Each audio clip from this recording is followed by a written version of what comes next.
বাংলাদেশের নিভৃতচারী এক ক্রীড়া সংগঠক মহিউদ্দিন আহমেদ। যেখানেই অলিম্পিক সেখানেই তার পদচারণা। প্যারিস আসরেও তার ব্যতিক্রম হয়নি।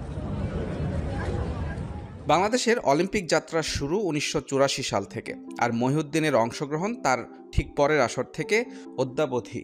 আর সেটি কখনো ভারোত্তোলনের টেকনিক্যাল অফিসিয়াল, কখনো অতিথি এবং কখনো কর্মকর্তা হয়ে। তবে অ্যাথলেট হিসেবে সর্বোচ্চ ৩বার অলিম্পিকে অংশ নিয়েছেন সাঁতারু ডলি আক্তার। মহিউদ্দিনের রেকর্ডের ধারে কাছে নেই অন্য কোনো সংগঠক। 2010 সালে সিঙ্গাপুরে ইয়ুথ অলিম্পিকের আমি শেফ ডিভিশন ছিল। তো মোট 11টা অলিম্পিক ওইটা ধরলে আমি রিপ্রেজেন্ট করেছি।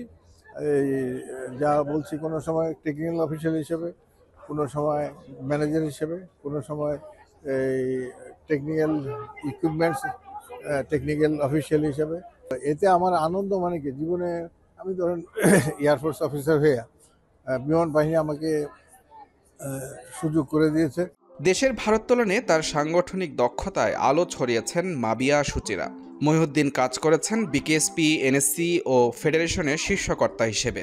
শুধু অলিম্পিক নয়, ভারোত্তোলনের আন্তর্জাতিক ইভেন্ট, কমনওয়েলথ, এশিয়াড ও এসএ গেমসেও সমান বিচরণ বিমান বাহিনীর সাবেক এই কর্মকর্তার।